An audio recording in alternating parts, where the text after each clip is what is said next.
যোৱাকালি অসমৰ কেবিনেট মন্ত্ৰী জয়ন্তমল্ল বৰুৱা পীযুষ হাজৰিকাৰ নেতৃত্বত কমতাপুৰ অট'নমাছ কাউন্সিলৰ বিষয়ববীয়া আৰু বিভিন্ন দল সংগঠনৰ মাজত এখন বৈঠক হৈছিল।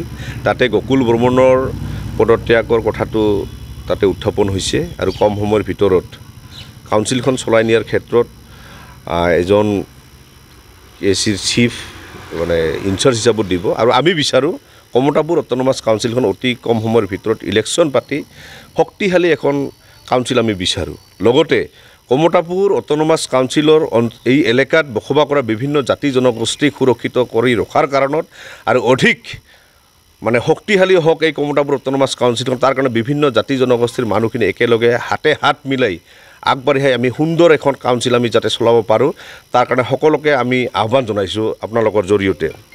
লগতে এটা কথা ক'ব বিচাৰোঁ, চাওক এই অঞ্চলত যি আগ্ৰাসন, সেই আগ্ৰাসনৰ পৰা আমি পৰিত্ৰাণ পাবৰ কাৰণত আমি বিভিন্ন জাতি জনগোষ্ঠী কেৱল আমি কোচ ৰাজবংশী হিচাপতে আমাক আজি কেৱল যে কোচ ৰাজবংশীৰ এই কাউন্সিলত তেনেকুৱা নহয়। এই অঞ্চলত বসবাস কৰা এই অঞ্চলখিনিত বসবাস কৰা বিভিন্ন জাতি জনগোষ্ঠী সকলোৰে অধিকাৰ আছে। সকলোৱে আহক, একেলগে মিলি আমি কেনেকৈ ইলেকশ্যন পাতি আমি কি ধৰণে আমি আগবাঢ়ি গ'লে এই অঞ্চলটো আমি সুৰক্ষিত কৰিব পাৰোঁ। আই মাতৃসকলৰ যি আজি মানে ৰাস্তাত ওলাব নোৱাৰে যি পৰিৱেশ, সেই পৰিৱেশ যাতে ভৱিষ্যতে আৰু নাথাকক, মানে সুৰক্ষিত হৈ সকলোৱে থাকক, তাৰে কামনা কৰি আপোনালোকৰ জৰিয়তে বিভিন্ন জাতি জনগোষ্ঠী ধৰ্মাৱলম্বী লোক সকলোকে একেলগে মিলি আহি আমি কমতাপুৰ অট'নমাছ কাউন্সিলৰ সুন্দৰ প্ৰচেষ্টাৰে চিলাৰায় নৰনাৰায়ণ যিধৰণে কমতাপুৰ ৰাজ্য চলাইছিল সেই আদৰ্শৰে আমি সকলোৱে আগবাঢ়ি গৈ সুন্দৰ এটা ব্যৱস্থাপনা আমি আগবঢ়াম অসমৰ ক্ষেত্ৰত। ইনচাৰ্জ চিফ সন্দৰ্ভত আক্ৰাসুৱে কিবা দাবী জনাব নেকি?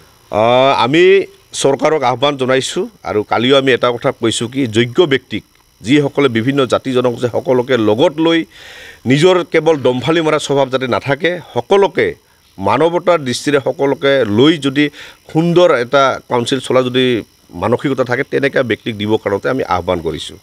কিবা নামৰ প্ৰস্তাৱ কৰিছে নেকি? আমি নামৰ প্ৰস্তাৱ তেনেকৈ কৰা নাই। আমি বিচাৰিছোঁ যোগ্য ব্যক্তিক দিয়ক আৰু তাতে যোগ্য ব্যক্তি কোন কোন আছে, আজি শিক্ষাৰ দিশতো থাকিব লাগিব, মানৱতাও থাকিব লাগিব, সকলোকে যাতে মিলাই চলিব পৰা এটা পৰিৱেশ যাতে আনিব পাৰে তেনেকুৱা ব্যক্তিক দিব কৈছোঁ। আৰু চৰকাৰক এটা কথা আহ্বান জনাইছোঁ যাতে ইলেকশ্যন পতাৰ কেৱল গৰিহণা লৈ যাতে এইটো যাতে আৰু এক বছৰ যাতে পাৰ কৰা নহয়।